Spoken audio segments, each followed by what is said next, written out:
Bíọ́lá, dáadáa yẹn máa ṣe nǹkan báyìí ṣe ní jẹ́ kí n máa bọ̀. Ìgbà tí mo débẹ̀, dáàdì ní Bíọ́lá fún mi lómi mu. Mo fún wọn ní kìíní, mo fún wọn ní kejì, mo fún wọn ní kẹta, mo fún wọn ní kẹrin. Ìkarùn-ún dáàdì fẹ́ gbé omi yẹn parí. Mo ní dáàdì ẹ ní sùúrù ẹ fara balẹ̀, ẹ jẹ́ ara mu mi yìí. Dáàdì ní Bíọ́lá Délé ẹ lọ sọ fún àwọn dókítà pé àsìkò ti yá, ó ti ń pẹ́, ilé ti yá. Bọ́ èmi àtẹni tó ń sọ fún ṣóyè wa ni a sáré jìnnìjìnnì abọ́ta, a lọ pe dókítà, a lọ pe mọ́mì, a lọ pe dáre. Dáàdì sọ pé ó ti pẹ́, ó ti yá káwa máa lọ. Ìgbà tá a débẹ̀ dáàdì wọ́n ní pọ́n ti ní ká máa lọ láǹtòrò. Mo wọ bàtà fún bàbá dáre, mo gbé wọn lápá ọ̀tún, dáre gbé wọn lápá ọ̀tún. Bàbá dáre dúró, wọ́n wò mí báyìí, wọ́n ní wọ́n lè sọ̀rọ̀. Mo ní dáàdì kí ló ṣẹlẹ̀? Dáre sọ wọ́n lẹ̀ sí mi lọ́wọ́. Mo ní dáàdì àjọ sọ̀rọ̀ báyìí, èmi àti dókítà jọ ń ṣiṣẹ́ ni, ẹ jẹ́ kí n wo ojú wọn. Mo tán náà mo ṣí ojú wọn. Mo ní dáàdì bọ̀ àjọ sọ̀rọ̀ láìpẹ́ yìí, ẹni kí n lọ pe dókítà pé lè ti yá, ẹ sọ fún mi pé ọ̀nà ọ̀run lẹ̀ ń lọ. Mo wá ń dá sọ̀rọ̀ bí ẹni torí ẹ̀ ti yí. Mo dúró mo lọ, mo gbé wájú mo dẹ̀yìn lórí àwọn èèyàn ti lè pé èmi ni second wife dáàdì. Dáàdì sì wà bá mi bí ṣe àwọn ọlọ́mọ máa ń jẹ́ kí n mọ̀ pé ìyàwó ti jáde, torí àwọn ọlọ́mọ rẹ̀ ìyàwó fáwọn ọmọ wọn. Wọ́n dìdí ìrà wá fún mi níbi iṣẹ́ ni, wọ́n ní gbé ìyàwó kí n lọ fún àwọn ọmọ wọn. Mo láwọn ọmọ yín bọ̀ mi ṣọ́ọ́ ní bá mi gbé ìyàwó yẹn padà, màá fáwọn ọmọ mi fún ara mi tówó máa jẹ́ tán. Mo ní ẹ̀ fún mi méjì kí n lọ fún àwọn ará ibi iṣẹ́ mi. Wọ́n ní gbà, àmọ́ Bíọ́lá ṣó mọ nǹkan kan, má bá èèyàn jà, ṣó mọ pé ẹ̀mí gígùn àtàláfíà ló yàn lọ́rùn, ìwọ nìkan ló máa kù fún ìyá àwọn gbogbo àwọn ọmọ mi, ṣùgbọ́n ṣó mọ màlẹ́kà tó ń bá ẹ lò. Mo ní dáàdì mi ò mọ̀, wọ́n ní olè Michael ni, àmọ́ má bá yàn jà, má ṣe pé fún yàn torí ẹlẹ́mìí gígùn. Àgbà tí dáàdì máa dákẹ́, wọ́n dákẹ́ sí mi lọ́wọ́, wọ́n wá di dìde, wọ́n wá wò dáàdì kí ló dé ẹ̀ bá mi sọ báyìí. Mo fẹsẹ̀ ọ̀tún wọn, mo fẹsẹ̀ ọ̀tún wọn, ọ̀dí orí ti dáàdì fi tọ́ mi rẹ̀ ní ìdájí.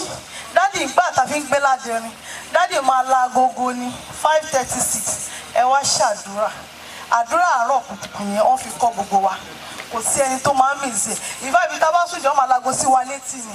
Ẹ dìde ẹ ṣàdúrà, àdúrà àárọ̀ kùtùkù tí ó kàn pọ̀ jù. Ibi tó bá lè tí wọ́n ti lálàá kan tí òye mà ní dáàdì mo rí máa bọ̀ ní ṣòro oníbodè. Wọ́n tó pé bàbá yìí tún ti dé, a tún lọ ṣòro oníbodè. Wọ́n á jókòó bàbá ti jù ẹ̀. Tí ìbá rí ibi gbé ọmọ lọ, tí bá gbé ọmọ fún dáàdì, ṣáà Hilux wa yẹn, jíìpù wa ni. Ó gba gbogbo ọmọ, dáàdì máa bá mi gbé ọmọ, wọ́n máa tọ́ wọn. Tí ò sí ẹni tó lè accommodate tó ọmọ bí dáàdì. Mo mì sí yín bàbá ọmọ mi o. No one can ever bless you. Ọ̀run orí yìí o, bàbá ọkọ mi, mo mọ̀ pé apá ọ̀tún yóò fi máa yẹ sùn. Kẹ̀sùn rẹ̀ o.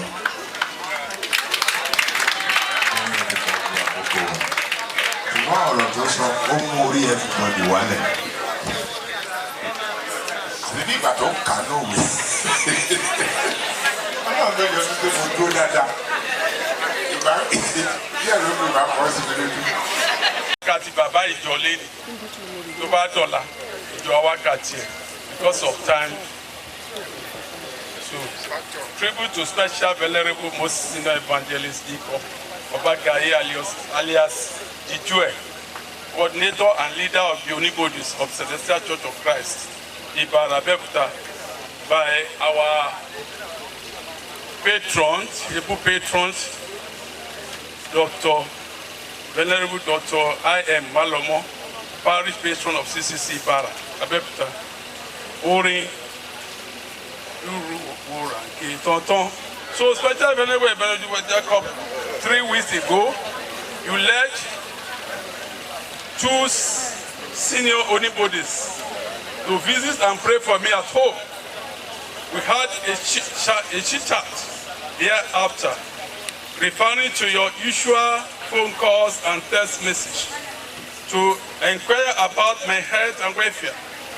3 days later, you led a formidable team of Onibodis to sanctify our house residents the usual manner.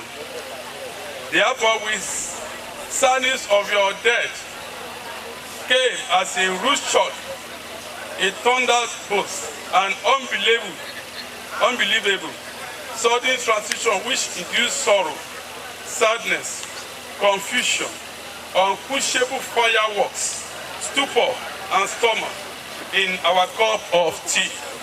It is also emphasized the vanity upon vanity and the unpredictable nature of life and death.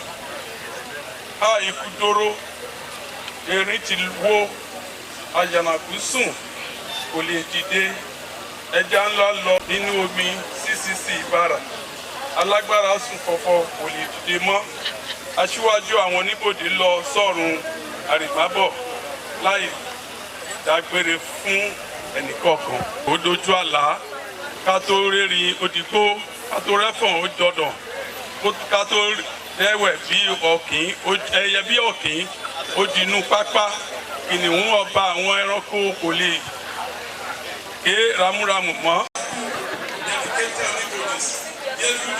To energetically and vigorously demonstrate your God-given gifts, talent of faith, effective and efficiency as a prayer. We are all from Texas in the UK, saw and conquered. Live an exemplary life and live God, Jesus Christ and the Holy Spirit. The truth, the triumph. Thank you very much. DT alàgbà ọba Gaye fi ń jẹ́ díjú ẹ̀ lẹ́tí gbọ́ yẹn. Wọ́n ti kà á fún yín nínú ìwé yẹn àfi tẹ́ ẹ̀ bá fi tú sílẹ̀. Ẹ jẹ́ ká dìde tó lórí sí i.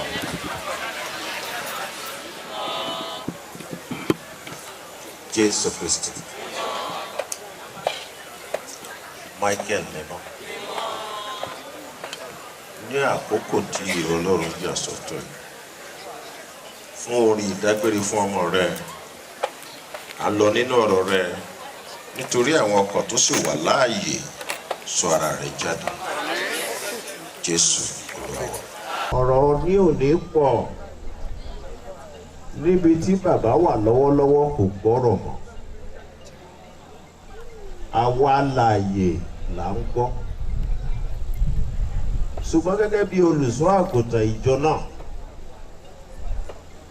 tó bá jẹ́ mo wà níbi tí wọ́n ti mark lọ́dọ̀ Ọlọ́run percentage tí màá fún díjú ẹ̀ ó máa high.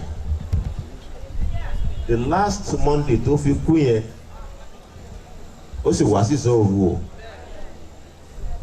Àwa náà dẹ̀ máa ń fi àdúrà ránra wa lọ́wọ́ lóru. Nígbà tí mo jí tí mo fẹ́ jáde wọ́n á rí lẹ́gbẹ̀ẹ́ níbi tí àwọn oníbodè ń ṣe ẹnìkan lédi wọn ń gbàdúrà. Òun àti àwọn ọ̀rẹ́ mẹ́ta sí mẹ́rin wọ́n jókòó. Tó bá dẹ̀ ti rí mi á ní kábíyèsí. Èmi náà bá ní ọ̀rẹ́ mi. Àbá embrace ara wa. Òun yọ ọmọ wọn. Ó ṣe bó ṣe yẹ kí n ṣe fún wọn. Àwa náà lọ ṣe tí a fẹ́ ṣe. I said the last time tí màá ní interaction pẹ̀lú ẹni. Ṣùgbọ́n kò yà mí lẹ́nu gẹ́gẹ́ bí onígbàgbọ́ nínú ìrìn àjò iṣẹ́ tí à ń ṣe yìí. Mo ti lọ sin ọmọ 45 years with my age. Mi ò ní choice. Àlùfáà ni mí. Bí ọmọ bá kú tí wọ́n bá pè wá àwọn lọ síbẹ̀. Ṣùgbọ́n eléyìí májẹ̀mú Ọlọ́run ti ṣẹ nínú ayé rẹ̀. Ó ní 70 ọdún ní ọdún wa which is 70 years. Ó ní èyí tó kù tí ẹ bá ní plus nínú làálàá ni. Tí ẹ bá dẹ̀ wo àwọn tó ti pé 70, 75 ẹbí wọn á ní àìsàn kan tán nurse. Ó ṣe ìyá mi 70 ọdún ní iye ọdún wa. Ẹlòmíì tó wà lórí ìjókòó ìyá lọ́run ló máa láti máa parí ìjà. You are joking. Àwọn ò ní iye méjì. Ìwọ tó ń yọ odi ọ̀run ta ló sọ fún ẹ pé olódì ó máa dọ̀rùn. Ìwọ tó ń bá tọmọ ní géèyẹ ọ̀rọ̀ ọ̀run kọ́ là ń sọ yìí géètì ọ̀run ò lè sí fún ẹ. Àkókò tí a wà yìí tí a bá gbé pósí sílẹ̀ wọ́n meditate pé ní ọjọ́ kan èmi náà mà máa wà nírú ipò yìí. Tó o bá rò bẹ́ẹ̀ ní gbogbo ìgbà, èmi ò rí pé bóyá la rí ènìyàn 10 tàbí 20 tó fẹ́ sùn tó rántí bíjọ́ kan lòun ó sùn tóun ní jí mọ́. Tó o bá rántí bẹ́ẹ̀, ìwọ̀nba ló máa ṣe bí òní síkà. Ṣùgbọ́n tẹ́nu bá ti sùn báyìí ó ti gbàgbé kò rántí mọ́. Ṣùgbọ́n ẹni tó bá ní ọgbọ́n kó tó sùn yóò rò. Tó bá tún jí á tún rò wípé ṣé bí mo ṣe ń jáde yìí mọ́mọ́ jẹ́ ń jáde lé ikú lọ́wọ́. Àìmọye èèyàn tó lọ́rin àjò tó ràjò gbé sájò tí ò padà sílé ẹ̀wọ̀n. Arákùnrin àti arábìnrin tí wọ́n bá sọ pé níbi tí o lọ kí ni nǹkan tí wọ́n sọ fún ẹ. Ẹ jẹ́ kó yé wọn pé ohun gbogbo ló yí padà. Bí ọjọ́ bí ti sátè lọ́jọ́ ikú sátè. Lẹ́yìn ọjọ́ ikú kò sí ìrònúpìwàdà. Bí ikú bá dẹ̀ fẹ́ dé bá a ṣe jẹ́ celestial yìí tí wọ́n bá sọ pé ikú dé.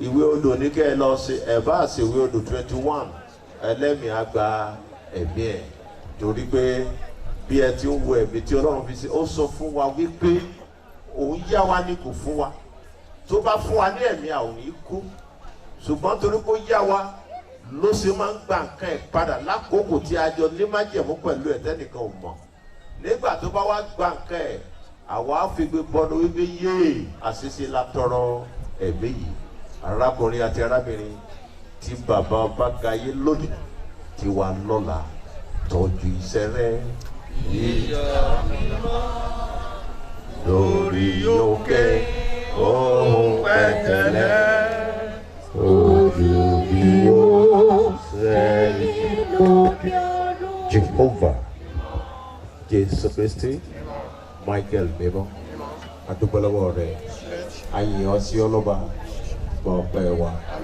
gbọ́ ẹ̀yìn wa ìránṣẹ́ tó lọ sí ọ̀nà gbogbo ayé tọ̀mọ́lẹ̀ sí ọ̀nà rẹ̀ ilé rẹ̀ àti ìjọ Ọlọ́run má ṣe ní àkúfà agbára tó ju agbára gbogbo ìjọ rẹ̀ lò Jésù Olúwa. Lórí ìdúró wa ẹ jẹ́ ká gbọ́ àdúrà lẹ́yìn oúnjẹ mi. Jehovah Jésù Kristi Olú Michael bàbá ti gbọ́ ọ̀rọ̀ yín ẹ mú wa yẹ lẹ́dà ẹ má jẹ́ ká fayé yìí bọ̀rọ̀ wa jẹ́ o nígbà tí ìpè oníkálukú wa yóò bá jẹ́ ká ríbi dé sí ní sí wa Olúọ̀run níta àwọn bàbá wa náà lọ́ra ẹ̀mí wọn lọ́ra ẹ̀mí gbogbo wa Jésù Olúwa wa. Ẹ jẹ́ ká jókòó. With permission from our fathers in the Lord, I'm going to call on the NLC chairman, in person of Comrade Bankole Emmanuel. Wọ́n fẹ́ sọ kankan fún ìṣẹ́jú méjì péré. Put hands together for the chairman Nigeria. Ó pàṣẹ fún Solomon ọmọ ẹ̀ wípé èmi ń lọ sí ọ̀nà gbogbo ayé nítorí náà ẹ mú ara yín le. Kí o sì fi ara rẹ hàn bí ọkùnrin. Fi ara rẹ hàn gẹ́gẹ́ bí ọkùnrin. Kí o sì pa ìlànà Olúwa Ọlọ́run rẹ mọ́. Pa ìlànà Olúwa Ọlọ́run rẹ mọ́. Láti máa rìn ní ọ̀nà rẹ̀. Láti rìn ní ọ̀nà Ọlọ́run. Láti pa àṣẹ rẹ̀ mọ́. Láti pa àṣẹ rẹ̀ mọ́. Àti òfin rẹ̀. Àti òfin rẹ̀. Àti ìdájọ́ rẹ̀. Àti ìdájọ́ rẹ̀. Àti ẹ̀rí rẹ̀. Àtẹ̀rí rẹ̀. Gẹ́gẹ́ bí a ti kọ́ nínú òfin Mósè. Òkòdó fún Kristi lókè ọ̀run. Ní orúkọ gbogbo òṣìṣẹ́ ìpínlẹ̀ Ògùn a bá ìdílé Ọbágayé kẹ́dùn àti ìjọ Ọlọ́run nítorí pé kò sẹ́ni tó máa ṣe bó pé 100 years kò ṣe tó rọrùn kí èèyàn yá nípa ti ara tó a kí yín pé ẹ kú ara fẹ́ra kù àdúrà wa ni wípé Olúwa á tù yín nínú nítorí lásìkò báyìí Olúwa nìkan afetísí gbogbo àwọn táwọn èèyàn ń sọ ní ọ̀nà àbí òmíràn tí wọ́n fi súnmọ́ bàbá tẹ́ bá wò ẹ́ rí i pé Ọlọ́run nìkan gáàpù yẹn Ọlọ́run nìkan ló lè fi ilẹ̀